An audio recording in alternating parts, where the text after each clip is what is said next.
বাংলাদেশে যখন জাতীয় সংসদের অধিবেশন বসে তখন আমরা টেলিভিশনের বক্তৃতা, বিতর্ক কিংবা আইন পাশের দৃশ্য দেখি।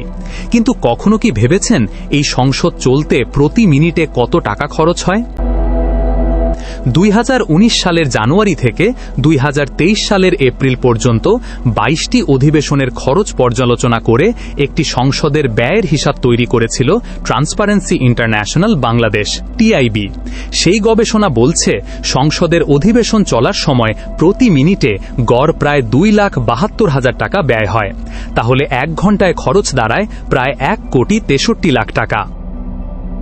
আর যদি একটি অধিবেশন 3 ঘন্টা চলে তাহলে সেই একদিনে খরচ হয় প্রায় 5 কোটি টাকার কাছাকাছি। যদিও এই হিসেব বেশ কয়েক বছর আগের। এই সময় সংসদ পরিচালনা ব্যয় আরও কয়েক গুণ বেড়েছে বলে জানিয়েছেন সংসদ সংশ্লিষ্টরা। এ নিয়ে নতুন কোনো গবেষণা না হওয়ায় সুনির্দিষ্টভাবে বলা সম্ভব হচ্ছে না। শুনতে অবাক লাগলেও সংসদ পরিচালনা করা একটি বড় প্রশাসনিক ব্যবস্থা। এখানে শুধু সংসদ সদস্যদের বেতন নয়, আরও অনেক খাতে খরচ হয়। প্রথমত রয়েছে সংসদ সদস্যদের বেতন ও ভাতা। সংসদ সদস্যের মাসিক বেতন, দৈনিক ভাতা, যাতায়াত ভাতা এবং অন্যান্য সুবিধার জন্য একটি বড় অঙ্কের অর্থ ব্যয় হয়। দ্বিতীয়ত রয়েছে কর্মকর্তা ও কর্মচারীদের বেতন। সংসদ সচিবালয়ে অসংখ্য কর্মকর্তা ও কর্মচারী কাজ করেন। তাদের বেতন, ভাতা এবং অন্যান্য সুবিধার জন্য বড় অঙ্কের অর্থ প্রয়োজন হয়। তৃতীয়ত প্রশাসনিক পরিচালনা ব্যয়।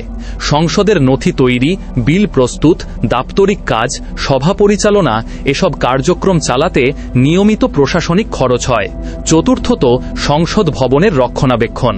বিশাল এই ভবনে বিদ্যুৎ, শীতাতপ নিয়ন্ত্রিত ব্যবস্থা, আলোর সজ্জা, পানি সরবরাহ এবং পরিষ্কার পরিচ্ছন্নতা বজায় রাখতে উল্লেখযোগ্য অর্থ ব্যয় করতে হয়। পঞ্চমত নিরাপত্তা ব্যবস্থা। সংসদ ভবন দেশের সবচেয়ে গুরুত্বপূর্ণ স্থাপনাগুলোর একটি। এখানে কঠোর নিরাপত্তা ব্যবস্থা থাকে। আইন শৃঙ্খলা বাহিনীর সদস্য, প্রবেশ নিয়ন্ত্রণ এবং নজরদারি ব্যবস্থার জন্য আলাদা ব্যয় রয়েছে। এছাড়া রয়েছে প্রযুক্তি ও সম্প্রচার ব্যবস্থা।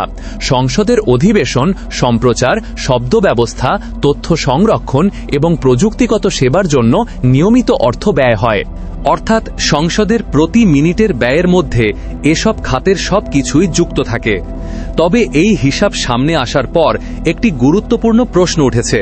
যদি সংসদের প্রতিটি মিনিট এত ব্যয়বহুল হয় তাহলে সেই সময় কতটা কার্যকরভাবে ব্যবহার করা হচ্ছে?